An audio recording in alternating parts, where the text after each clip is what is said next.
Friends, welcome to my channel. तो आज देखेंगे हम political science and international system से रिलेटेड टॉपिक संसद के बारे में। और इसके बारे में हमने पिछले क्लास में भी डिस्कस कर लिया था।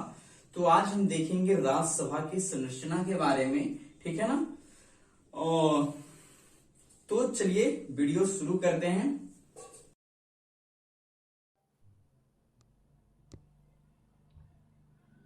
तो दोस्तों, राज्यसभा जो होता है संसद का क्या होता है, उच्च सदन होता है।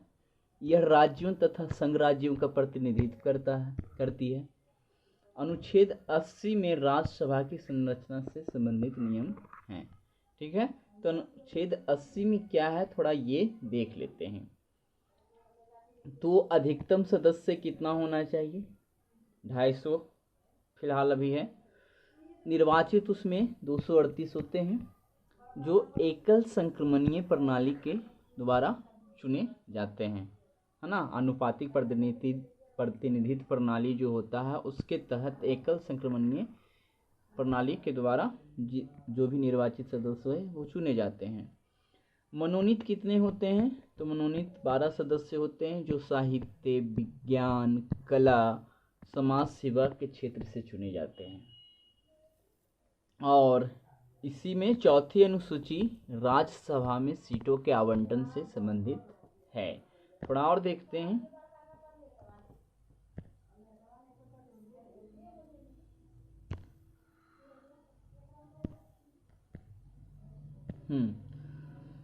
सीटों का आवंटन जो किया जाता है ये किसके आधार पे किया जाता है? ये आपका जनसंख्या के आधार पे सीटों का आवंटन है जो किया जाता है।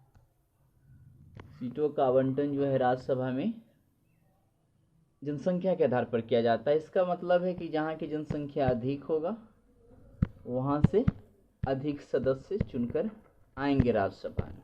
ठीक है, ये होता है।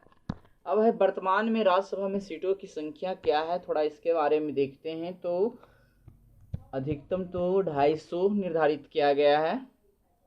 ठीक है, अधिकतम 250 निर्धारित किया गया है आपका।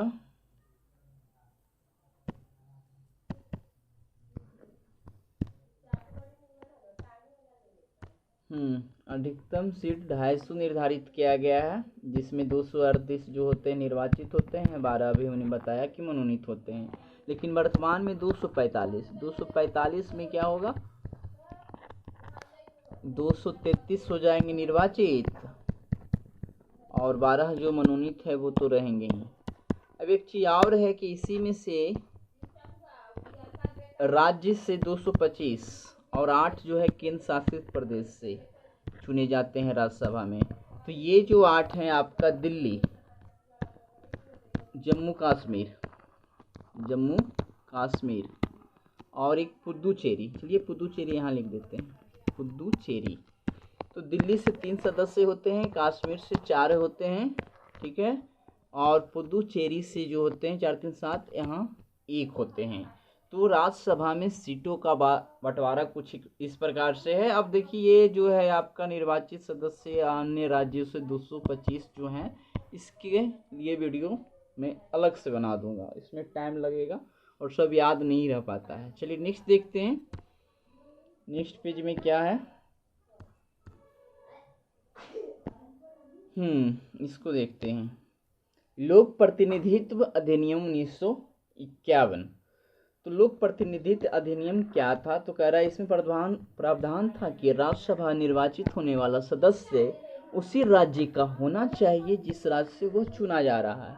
ऐसा प्रावधान लोक प्रतिनिधित्व अधिनियम 1951 में था। लेकिन वर्ष जब 2003 में अनिवार्यता जो है समाप्त कर दी गई, मतलब कि ये नेसेसिटी जो है वो समाप्त कर दी है। उस राज्य का हो भी सकता है, नहीं भी हो सकता है, इसमें कोई क्लेमिंग नहीं होगा। पहले राज्यसभा के लिए निर्वाचन गुप्त मतदान के माध्यम से होता था, लेकिन वर्ष 2003 में यह अनिवार्यता भी समाप्त करके खुले मतदान की व्यवस्था की गई। तो राज्यसभा से रिलेटेड ये दो बात कि राज्यसभा का जो सदस्य चुना जाता था, तो जो भी चुना जाता था उसी राज्य से होना चाहिए, लेकिन अब ये अनिवार्यता खत्म हो गया और किसी दूसरे राज्य के व्यक्ति भी उस राज्य के प्रतिनिधि के रूप में चुने जा सकते हैं। और 2003 में ये निर्वाचन इससे पहले गुप्त मतदान के द्वारा होता था और अब खुले मतदान की व्यवस्था की गई है।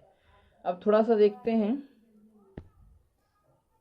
चलिए, तो इतना ही हमने आज के लिए सेट किया था, तो आज की वीडियो में इतना ही।